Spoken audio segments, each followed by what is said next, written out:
산불은 모든 것을 집어삼키지만 때로는 진실도 함께 드러냅니다. 강원도 송현리 75세 이미경 할머니는 30년간 가슴속에 묻어둔 비밀을 안고 살아왔습니다. 산림청 대원 서준호는 산불을 마치 살아있는 생명체처럼 이해하는 특별한 능력이 있었죠. 산불은 숨쉬고 생각하고 달려듭니다. 그냥 불이 아니에요. 이미경은 서준호의 그 말을 듣는 순간 가슴이 쿵 내려앉았습니다. 저 아이, 설마. 그녀의 눈에서 눈물이 흘러내렸습니다. 30년 전 대형 산불로 잃어버린 그 무언가를 찾을 수 있을까요? 또 다시 타오르는 불길 속에서 진실은 어떻게 피어날까요? 검은 연기가 하늘을 덮었습니다. 강원도 송현리 마을의 평화로운 아침은 산불 경보 사이렌 소리로 산산조각 났어요. 말라붙은 봄산에 붙은 불은 바람을 타고 순식간에 마을 쪽으로 번져갔습니다. 모든 대원, 즉시 출동하라. 송현리 동쪽 능선에서 대형 산불 발생. 반복합니다. 모든 대원 즉시 출동. 산림청 송현지소의 방송이 울려 퍼졌어요. 서준호는 진화복을 입는 손길이 평소보다 더 빨랐습니다. 마음속에 이상한 불안감이 일었어요. 그는 남들보다 산불을 더 잘 이해했습니다. 마치 불이 살아있는 생명체처럼 느껴졌죠. 준호야, 너 또 그 표정이네. 옆에서 장비를 챙기던 동료 민수가 말했어요. 무슨 표정요? 그 산불이 어디로 움직일지 알 것 같다는 표정. 준호는 헬멧을 쓰며 가볍게 웃었습니다. 그의 특별한 직감은 팀 내에서도 유명했어요. 하지만 그 능력이 어디서 왔는지는 자신도 모르는 미스터리였습니다. 진화 헬기가 이미 하늘을 가르고 있었어요. 송현리에 있는 10여 채의 집들이 위험에 처했다는 보고가 들어왔습니다. 준호의 가슴이 갑자기 조여왔어요. 왜인지 모를 불길한 예감이 들었습니다. 소방차들이 좁은 산길을 따라 현장으로 달려갔어요. 준호는 창밖으로 보이는 검은 연기 기둥을 바라보며 숨을 깊게 들이마셨습니다. 그때 무전기에서 다급한 목소리가 흘러나왔어요. 송현리 3번지 독거노인 구조 요청. 집에서 쓰러진 채 발견. 즉시 의료 지원 필요. 준호의 심장이 쿵 하고 내려앉았어요. 3번지. 그곳은 이미경 할머니의 집이었습니다. 최근 몇 달간 준호를 유난히 관심 있게 지켜보던 그 할머니. 팀장님, 제가 가겠습니다. 준호는 본능적으로 외쳤어요. 팀장이 고개를 끄덕였습니다. 현장에 도착했을 때 이미 구조대원들이 들것에 할머니를 실어 헬기로 이송하고 있었어요.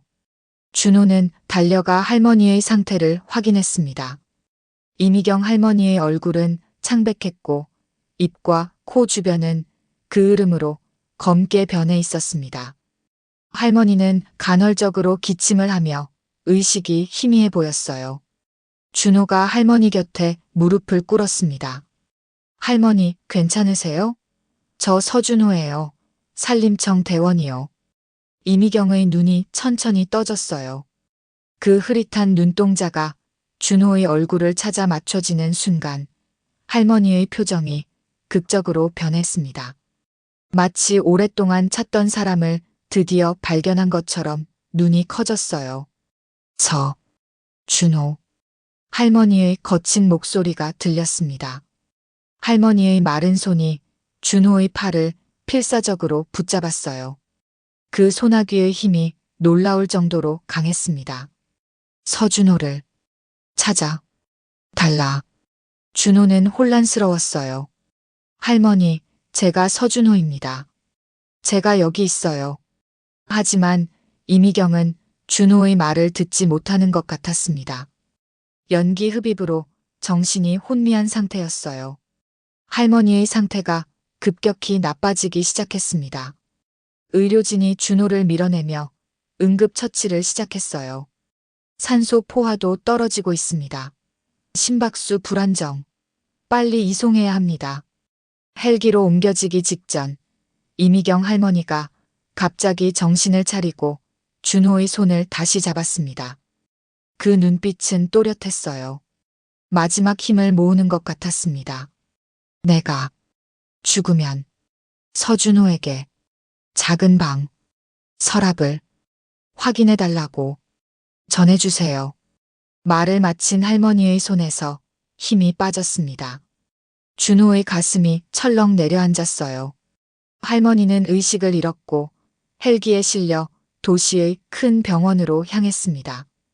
준호는 한동안 그 자리에 서서 멍하니 헬기를 바라보았어요. 할머니의 말이 계속 머릿속에 맴돌았습니다. 작은 방의 서랍이라 무엇이 있는 걸까요? 진화 작업이 끝나고 산림청으로 돌아왔을 때 지소장이 준호를 불렀습니다. 준호야, 병원에서 연락이 왔어. 이미경 할머니가 위독하시대. 그리고 의료진이 할머니의 소지품에서 이 사진을 발견했어. 지소장이 내민 비닐 봉투 안에는 오래된 사진 한 장이 들어있었어요. 준호는 조심스럽게 꺼내보았습니다. 30년은 된 것 같은 흑백 사진이었어요. 사진 속에는 젊은 남자와 여자 그리고 10살 남짓 되어 보이는 아이가 있었습니다. 준호의 눈이 커졌어요. 이상하게도 사진 속 아이의 눈빛이 거울을 보는 것처럼 익숙했습니다. 그리고 아이의 목 부분에 희미하게 보이는 번개 모양 흉터. 준호는 무의식적으로 자신의 목을 만졌어요. 똑같은 위치에 똑같은 흉터가 있었습니다. 준호야, 괜찮니? 얼굴이 하얗게 변했어. 지소장의 목소리가 멀리서 들리는 것 같았어요. 준호의 머릿속은 혼란스러웠습니다. 이미경 할머니가 그를 유독 관심 있게 바라봤던 이유, 그가 산불에 대해 남다른 감각을 가진 이유, 모든 것이 퍼즐처럼 맞춰지는 듯 했어요. 지소장님, 저 병원에 다녀와도 될까요? 준호의 목소리가 떨렸습니다. 뭔가 중요한 진실이 그를 기다리고 있다는 느낌이 들었어요. 산불은 잦아들었지만 그의 가슴 속에서는 새로운 불꽃이 피어오르기 시작했습니다. 서랍 속에 무엇이 있을까? 그리고 그것은 자신의 과거와 어떤 관련이 있을까? 준호는 깊은 숨을 들이마셨습니다. 어쩌면 오늘 25년간 고아로 살아온 자신의 인생에 대한 진실을 마주하게 될지도 모른다는 예감이 들었어요. 병원 복도는 냉랭했습니다. 준호는 발걸음을 빨리하며 중환자실로 향했어요. 가슴이 두근거렸습니다. 마치 오래전부터 기다려온 순간을 마주하는 것 같은 묘한 긴장감이 온몸을 감쌌죠. 이미경 환자 보호자 되십니까? 간호사가 준호를 멈춰 세웠습니다. 준호는 잠시 망설였어요. 그는 보호자가 아니었습니다. 하지만 할머니의 마지막 메시지가 그의 귓가에 울렸어요. 산림청 소속 서준호입니다. 이미경 할머니께서 저에게 전할 말이 있다고 하셨어요. 간호사의 표정이 부드러워졌습니다. 현재 의식이 없으신 상태예요. 상태가 매우 위중하십니다. 잠시만 들어가 보실 수 있어요. 중환자실 문이 열리고 준호는 숨을 깊게 들이마셨어요. 병상에 누워있는 이미경 할머니는 산소 마스크를 쓴 채 잠들어 있었습니다. 수많은 선과 기계들이 그녀의 작은 몸을 감싸고 있었어요. 준호의 가슴이 아팠습니다. 할머니의 손을 조심스럽게 잡았어요. 차갑고 주름진 손이었습니다. 그때 할머니의 눈꺼풀이 살짝 움직였어요. 할머니, 반응이 없었습니다. 준호는 할머니의 귀에 가까이 대고 속삭였어요. 할머니, 제가 서준호입니다. 작은 방 서랍을 확인하러 갈게요. 걱정 마세요. 이미경의 손가락이 미세하게 움직였습니다. 준호는 그것을 신호로 받아들였어요. 더 이상 시간을 지체할 수 없었습니다. 병원을 나와 할머니의 집으로 향하는 길, 준호의 마음은 복잡했어요. 그는 25년 동안 자신의 출생에 대해 거의 아는 것이 없었습니다. 고아원 기록에는 단지 유아 시절 산불 현장에서 발견됨이라는 간단한 메모만 있었어요. 그 이상의 정보는 없었습니다. 송현리에 도착했을 때 마을은 산불의 흔적으로 뒤덮여 있었어요. 몇몇 집들은 완전히 타버렸고 나머지는 그 흐름으로 검게 변해 있었습니다. 준호는 이미경 할머니의 집을 향해 걸었어요. 불에 타버린 건물들 사이로 피어난 작은 꽃들이 눈에 들어왔습니다. 생명의 끈질긴 의지가 느껴졌어요. 할머니의 집은 반쯤 타 있었습니다. 마당 쪽은 불길에 완전히 휩쓸렸지만 안쪽 방들은 상대적으로 피해가 적어 보였어요. 준호는 조심스럽게 무너진 현관을 지나 집 안으로 들어갔습니다. 작은 방. 준호는 집 구조를 살펴보았어요. 거실을 지나 좁은 복도 끝에 문이 하나 있었습니다. 그곳이 작은 방일 것이라고 생각했어요. 문을 열자 놀랍게도 이 방은 거의 온전한 상태였습니다. 불길이 미치지 못한 유일한 곳이었어요. 방 안에는 오래된 서랍장이 벽에 기대어 서 있었습니다. 준호의 심장이 빠르게 뛰었어요. 그는 천천히 서랍장으로 다가갔습니다. 첫 번째 서랍을 열었지만 그 안에는 낡은 옷가지만 있었어요. 두 번째 서랍. 몇 장의 영수증과 편지들. 준호의 손이 떨렸습니다. 세 번째 서랍을 열었을 때 준호의 눈이 커졌어요. 그 안에는 노란 문서 봉투가 있었습니다. 봉투를 조심스럽게 꺼내 침대에 앉아 열었어요. 첫 번째로 나온 것은 1995년 신문 기사였습니다. 제목이 눈에 확 들어왔어요. 강원도 대형 산불, 13명 사망 5명 실종. 기사를 훑어보니 송현리와 인근 마을들이 대형 산불로 큰 피해를 입었다는 내용이었습니다. 준호는 다음 서류를 꺼냈어요. 그것은 실종 아동 전단지였습니다. 실종 아동 이태산 13세 찾습니다. 전단지 속 소년의 얼굴을 보는 순간 준호의 숨이 멈췄어요. 마치 어린 시절 자신의 모습을 보는 것 같았습니다. 그리고 전단지 아래에는 메모가 있었어요. 목 왼쪽에 번개 모양 화상 흉터 있음. 준호는 무의식적으로 자신의 목을 만졌습니다. 정확히 같은 위치에 같은 모양의 흉터가 있었어요. 온몸에 전율이 흘렀습니다. 다음으로 꺼낸 것은 낡은 가죽 앨범이었어요. 앨범을 열자 이태산의 성장일기라고 쓰여 있었습니다. 처음 몇 페이지를 넘기자 아기 때부터 10살까지의 사진들이 차례로 나왔어요. 그리고 마지막 사진은 할머니가 병원에서 가지고 있던 그 사진이었습니다. 앨범 뒤쪽에는 작은 노트가 끼워져 있었어요. 노트를 펼치자 뭔가 일기처럼 쓰여진 글이 보였습니다. 우리 가족의 특별한 능력 마이너스 이태산도 아버지처럼 산불을 느낄 수 있다. 불길이 어디로 번질지 예측하는 놀라운 직감, 태산의 눈이라고 부르기로 했다. 이 능력이 우리 마을을 지킬 수 있기를. 준호의 손이 떨렸어요. 그는 항상 자신의 산불 예측 능력이 특별하다는 것을 알고 있었지만 그것이 가족의 유전적 특성이었다니. 마지막으로 봉투에서 꺼낸 것은 고아원 입소 서류였습니다. 준호가 5살 때 강명호 고아원에 입소한 기록이었어요. 서류에는 산불 현장에서 발견된 신원 미상의 남아라고 적혀 있었습니다. 서명란에는 원장 강태식이라고 씌어 있었어요. 그런데 이상한 점을 발견했습니다. 입소 날짜가 1995년 대형 산불 발생일로부터 3개월 후였어요. 3개월 동안 그는 어디에 있었던 걸까요? 그리고 서류 뒷면에는 희미한 연필 자국이 있었습니다. 이 아이는 1995년 송현리 산불 생존자 이태산 13으로 추정됨.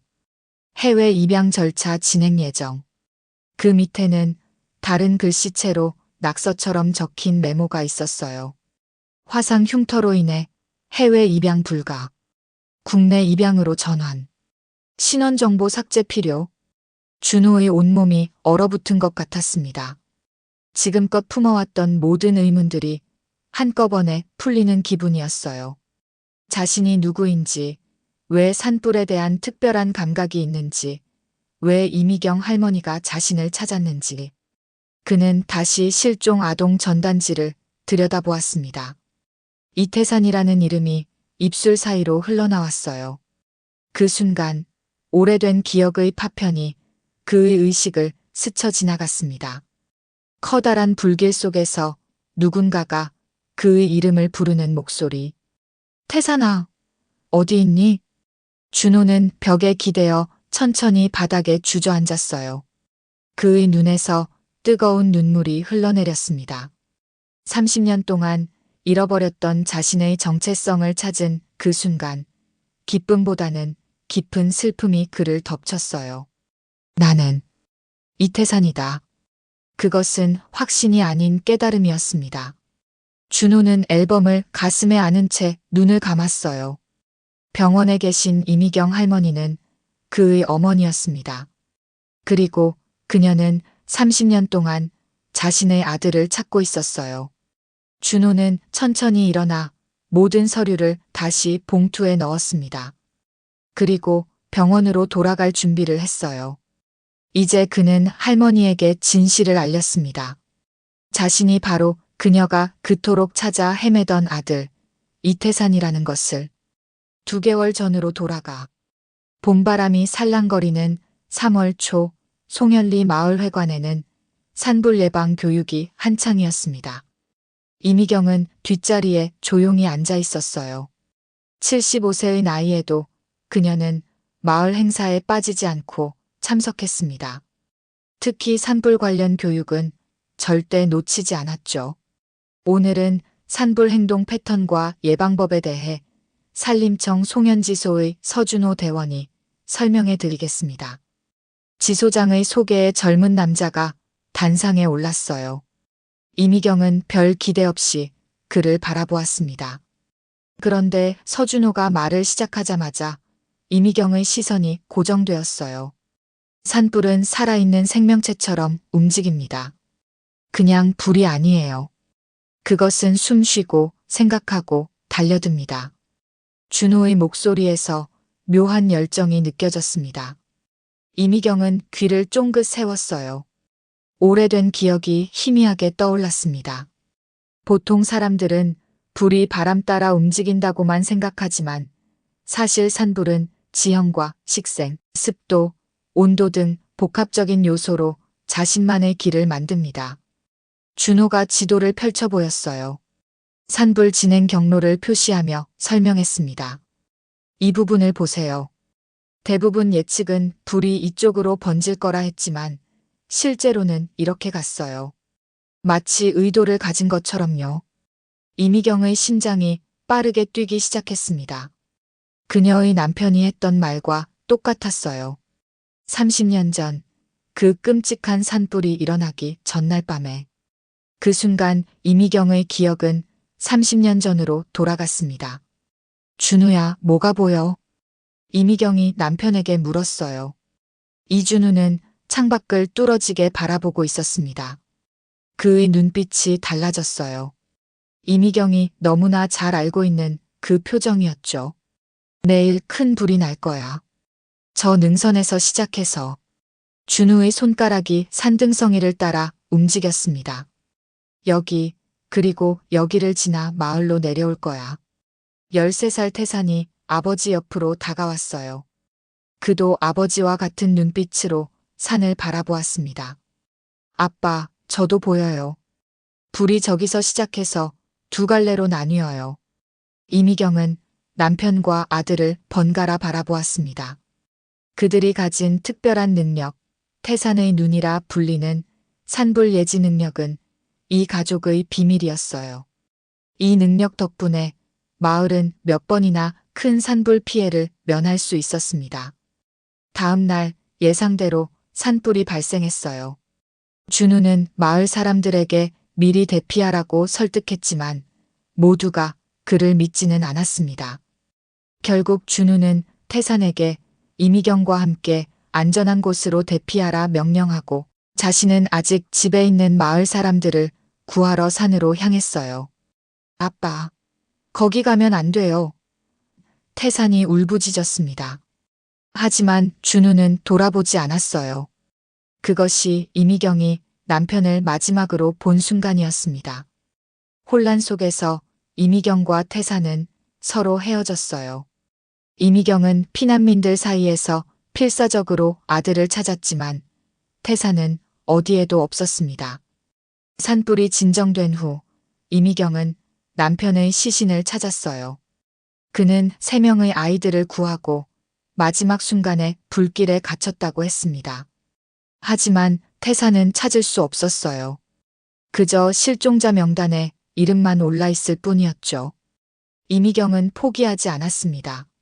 모든 고아원과 보호시설을 찾아다녔어요. 그중 하나가 강태식이 운영하는 고아원이었죠. 강태식은 산불 피해 아동들을 돌보고 있다고 했지만 태산을 본 적이 없다고 잘라 말했어요. 번개 모양 흉터가 있는 아이는 없습니다. 정말 죄송합니다. 그날 이후로도 이미경은 30년 동안 아들을 찾아 헤맸습니다.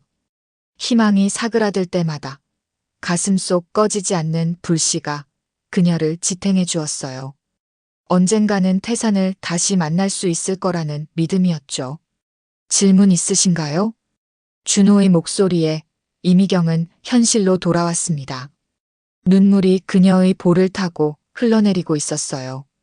이미경은 황급히 손수건을 꺼내 닦았습니다. 교육이 끝나고 사람들이 하나둘 자리를 떴어요. 이미경은 자리에서 일어나지 못한 채 준호를 지켜보았습니다. 그가 자료를 정리하는 모습, 손짓, 말투. 모든 것이 그녀의 남편과 아들을 떠올리게 했어요. 용기를 내어 앞으로 걸어갔습니다. 다리가 후들거렸어요. 젊은이.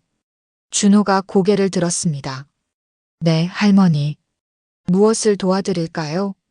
그 말. 산불이 살아있는 생명체라는 말, 어디서 배웠나요? 준호는 잠시 생각에 잠겼어요. 특별히 배운 건 아닙니다. 그냥 제가 느끼는 거예요. 어릴 때부터 산불에 대해 뭔가 특별한 감각이 있었거든요. 이미경의 심장이 쿵 내려앉았습니다. 그녀의 눈이 준호의 목에 머물렀어요.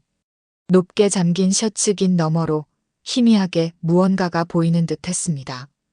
혹시 목에 흉터 같은 것이 있나요? 준호의 표정이 경계심으로 굳었어요. 어떻게 하셨죠? 이미경은 대답 대신 떨리는 손을 뻗어 준호의 옷깃을 살짝 내렸습니다.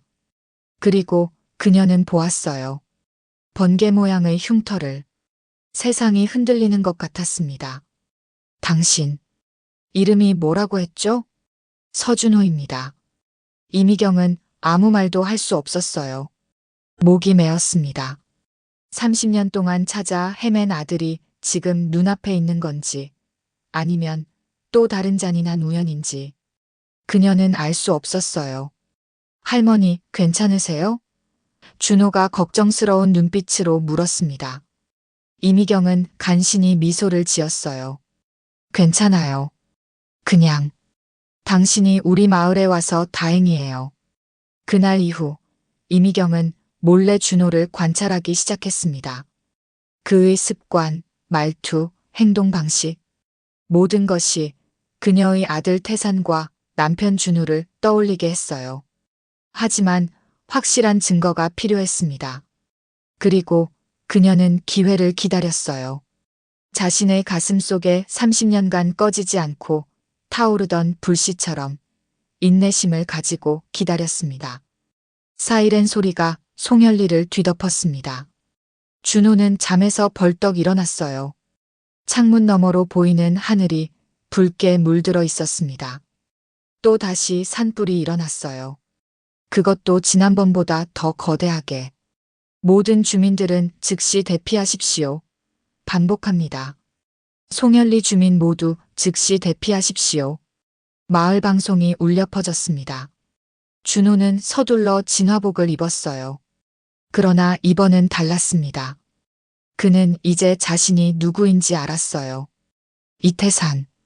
30년 전 이 마을에서 잃어버린 소년. 특별한 능력을 가진 소년. 준호는 지소로 달려갔습니다. 이미 모든 대원들이 분주하게 움직이고 있었어요.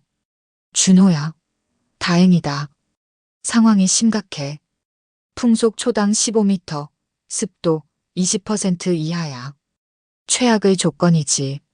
지소장이 걱정스러운 얼굴로 말했습니다. 지도를 펼쳐 보이며 설명을 이어갔어요. 예상 경로는 이쪽인데. 준호는 지도를 보며 고개를 저었습니다. 아닙니다. 불은 이쪽으로 갈 거예요. 그의 눈빛이 달라졌어요. 마치 불을 꿰뚫어 보는 듯한 강렬한 시선. 이것이 태산의 눈이었습니다. 가족 대대로 내려오는 특별한 능력이었죠. 어떻게 알아? 지소장이 의아해했어요.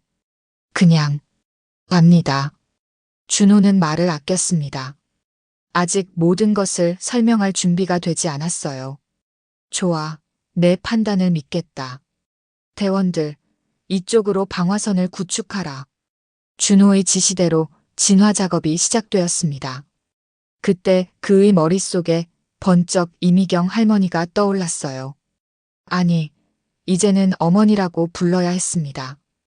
그녀의 집은 산불 경로 바로 앞에 있었어요. 심장이 쿵쿵 뛰기 시작했습니다. 준호는 지소장에게 빠르게 상황을 설명했어요.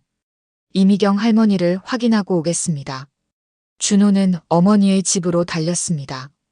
마을 대부분은 이미 대피했지만 몇몇 집에는 아직 사람들이 있었어요. 그 중에는 이미경의 집도 있었습니다. 집 앞에 도착하자 연기가 천천히 피어오르고 있었어요. 준호는 망설임 없이 안으로 뛰어들었습니다. 할머니, 어디 계세요?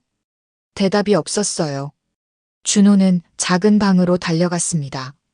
그곳에서 이미경이 서랍장 앞에 쓰러져 있는 모습을 발견했어요. 그녀의 얼굴은 창백했고 한 손으로는 가슴을 부여잡고 있었습니다. 할머니, 준호가 그녀에게 달려갔어요. 이미경의 눈이 천천히 떠졌습니다. 사나. 준호의 심장이 멈추는 것 같았어요. 그녀는 알고 있었습니다. 그가 누구인지를. 네, 어머니. 제가 태산이에요. 준호의 목소리가 떨렸습니다. 지금 당장 나가야 해요. 불이 곧 여기까지 올 거예요. 그는 이미경을 조심스럽게 안아들었어요.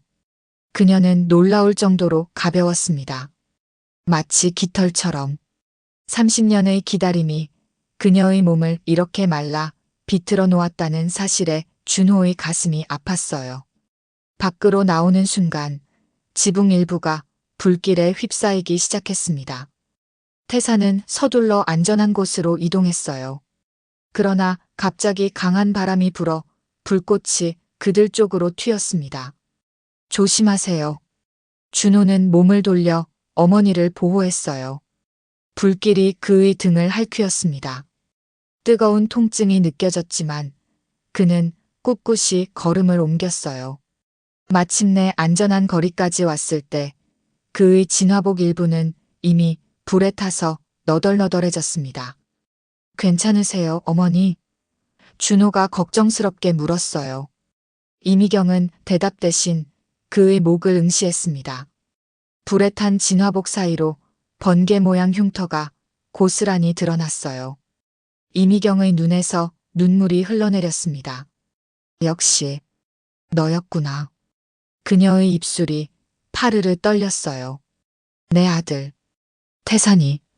그 순간 이미경의 얼굴이 고통으로 일그러졌습니다. 심장이 다시 격렬하게 반응했어요. 준호는 공포에 질려 도움을 요청했습니다. 의료진, 누구 없어요?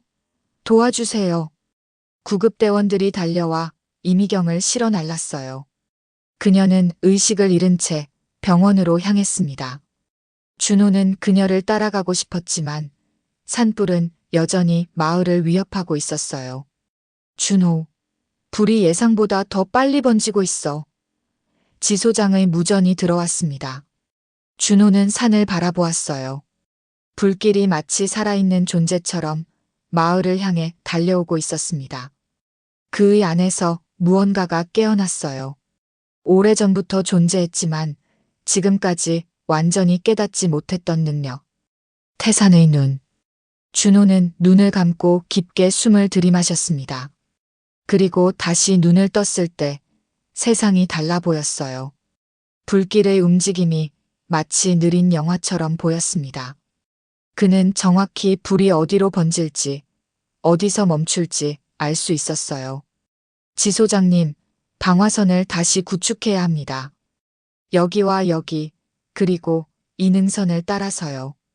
준호의 지시는 매우 구체적이었습니다. 다른 대원들은 의심스러운 눈초리를 보냈지만 지소장은 그를 믿기로 했어요. 모든 인력과 장비를 준호가 지시한 위치로 집중하라. 그렇게 결정적인 방화선 구축이 시작되었습니다. 준호는 마치 불과 대화하는 것처럼 그 움직임을 예측했어요. 대원들은 그의 지시에 따라 움직였고 기적처럼 불길은 준호가 예상한 지점에서 정확히 멈추었습니다. 마을은 구했지만 준호의 마음은 여전히 무거웠어요. 어머니의 상태가 걱정되었습니다. 작업이 끝나자마자 그는 병원으로 달려갔어요. 그 사이 텔레비전에서는 송열리 산불 소식이 전국에 보도되고 있었습니다. 젊은 산림청 대원의 놀라운 예측으로 마을 구해 라는 자막과 함께 준호의 얼굴이 화면에 크게 비추어졌어요. 그 뉴스를 보는 사람이 있었습니다. 강태식. 송현리에서 100km 떨어진 도시의 고급 아파트에서 그는 와인을 홀짝이며 뉴스를 보고 있었어요. 준호의 얼굴을 본 순간 와인잔이 그의 손에서 떨어졌습니다. 이럴 수가. 강태식의 얼굴이 창백해졌어요. 그 녀석이 살아있었어? 그는 서둘러 전화를 들었습니다. 지금 당장 서류 창고로 가서 1995년 산불 관련 모든 기록을 파기해. 특히 그 번개 흉터 가진 애 관련 서류 전부 다. 강태식의 눈에는 공포가 서려 있었어요. 30년 전의 비밀이 드러날 위기에 처한 것입니다. 병원 복도는 적막했습니다. 준호는 중환자실 앞에서 발걸음을 멈췄어요. 가슴이 터질 듯이 뛰었습니다. 그의 손에는 서랍에서 발견한 증거들이 담긴 봉투가 들려 있었어요. 이제 모든 것이 확실해졌습니다. 그는 이태산이었어요. 30년 전 대형 산불 속에서 실종된 그 소년. 의사가 다가왔습니다. 이미경 할머니의 상태는 아직 위중해요. 심장이 매우 약해진 상태입니다. 준호의 눈에 눈물이 고였어요. 들어가도 될까요? 의사는 고개를 끄덕였습니다. 짧게요. 중환자실로 들어서자 희미한 기계음만이 공간을 채우고 있었어요. 이미경은 산소 마스크를 쓴 채 창백하게 누워 있었습니다. 준호는 침대 옆에 조심스럽게 앉았어요. 할머니. 목이 메었습니다. 아니, 이제는 할머니가 아니었어요.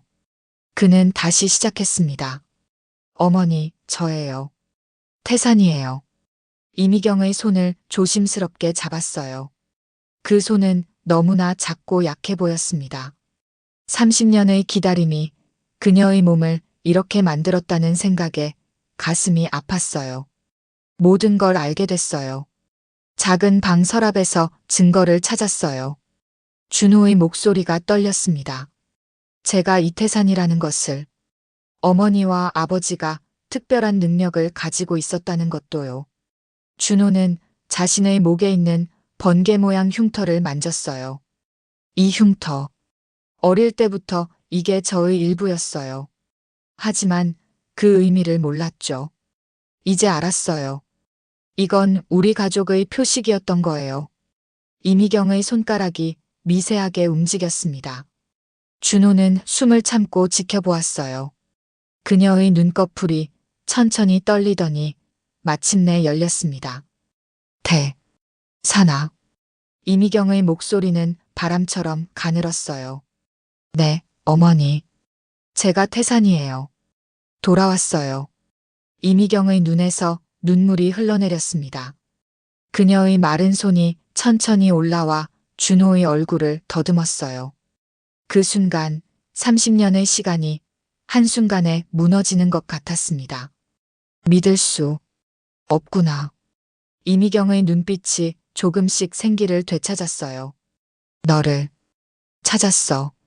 준호도 참았던 눈물을 터뜨렸습니다. 네, 어머니. 저도 당신을 찾았어요.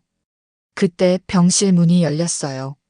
간호사가 설명할 틈도 없이 한 남자가 들어왔습니다.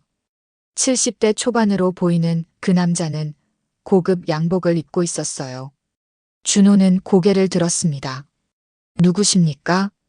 남자는 잠시 당황한 듯 했지만 이내 침착해졌어요. 나는 강태식이네. 이미경 씨의 오랜 지인이야. 준호의 몸이 굳어졌습니다. 강태식, 고아원 원장. 거짓 서류를 작성한 그 사람.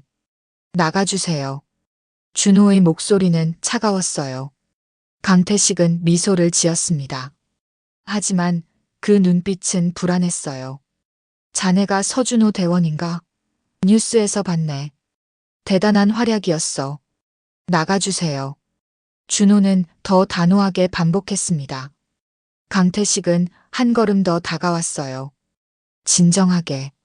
나는 단지. 당신은 강태식 원장이죠? 강명호 고아원 원장. 준호가 그의 말을 잘랐어요. 제 입양 서류를 조작한 사람. 강태식의 얼굴이 창백해졌습니다. 그의 시선이 준호의 목에 있는 흉터로 향했어요.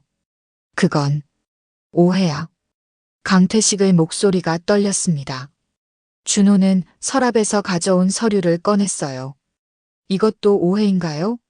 화상 흉터로 인해 해외 입양 불가. 국내 입양으로 전환. 신원정보 삭제 필요. 침묵이 흘렀습니다. 강태식의 이마에 땀이 맺혔어요.